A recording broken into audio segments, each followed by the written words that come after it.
guhera ku itariki 15 Kanama 2026 mu gihugu hose mu tubari n'ahandi hose hacururizwa ibinyobwa bisembuye hagomba guhagarikwa by'umwihariko mu bantu bakunze kuhafatira ibinyobwa by'umwihariko bahari. Abantu bakunda kunywera mu tubari guhera ku itariki 15 Kanama 2026 abantu munywera mu kabari birabujijwe guhera igihe cyose. Abantu bemerewe kujya mu kabari n'abazagenda bagafata ibinyobwa hanyuma bakabicyura bakajya kubinywera mu rugo. Ni nyuma yuko hamaze n'ubundi gihe kinini cyane Leta y'u Rwanda iri mu bikorwa bitandukanye byo kumena inzoga zitujuje ubuziranenge, by'umwihariko bakaba baribanze ku nzoga za rikeri cyangwa se inzoga zizwi nk'ibyuma nk'uko zubatse izina mu myaka irenga 10 zimaze zikorera mu Rwanda. Ba nyiri inganda b'ibinyobwa baje gukorerwa igenzurwa basanga ibinyobwa byabo bitujuje ubuziranenge, ahanini bishingiye ku kuba n'ubundi imikorere yabyo ikemangwa, cyane ko inzego zibishinzwe zagiye zivuga yuko bakorera ahantu hatujuje ubuziranenge ndetse n'isuku nke iranga aho bakorera, mu byatumye Leta y'u Rwanda ifata izi ngamba. Bamwe muri ba nyiri izi nganda baje kuba banatabwa muri yombi ndetse na bamwe mu bayobozi bagize Rwanda FDA ndetse na RSB baje kuba batabwa muri yombi. Inyuma yuko hagikomejwe iperereza kubihisha inyuma y'izi nzoga zirimo uburozi bwica,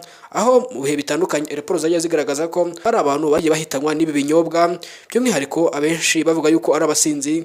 Gusa izi nzoga byaje kugaragara ko harimo ikinyabutabire cyangiza umubiri vuba cyane kandi uzinyoye akamererwa nabi cyane bikamuviramo n'urupfu. Leta y'u Rwanda ifite intego yo kuba mu gihe kiri imbere igomba kuba ifite urubyiruko rutanywa inzoga habe na gato, ndetse ifite abajene bashishikariye gukorera igihugu ndetse no kwiteza imbere ndetse banagaragara neza ku mubiri, kuko nk'uko ubuyobozi bushinzwe bwagiye bubitangaza mu bihe bitandukanye bwatangaje yuko bwakoze ubushakashatsi bukabona yuko bamwe mu baturage bakora hirya no hino mu gihugu, hirya no hino mu makaritsiye, abantu b'abasore cyangwa se b'urubyiruko bameze nabi cyane, aho ubona ku mubiri wabo bagaragara nabi cyane ndetse abenshi ku myitwarire idasanzwe nk'abantu bose banywa ibiyobyabwenge. Ibi byose kandi Leta y'u Rwanda irihangana nabyo mu gihe imikorere y'izi nganda ihagaze, n'ubundi bizagira ingaruka ku musoro wazaga muri Rwanda Revenue Authority uturutse muri izi nganda zacuruzaga ibi binyobwa, cyane ko yari n'umusoro utubutse. Gusa Leta y'u Rwanda ikunda abaturage bayo kandi ikora ibifitiye inyungu rubanda nyamwinshi, aho n'ubundi Leta y'u Rwanda igomeje kugaragaza neza ko iteguye guhangana n'icyo ari cyo cyose,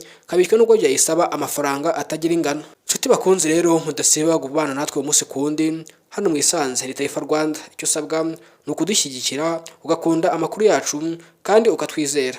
Ndabashimiye cyane, Imana ikomeze ibi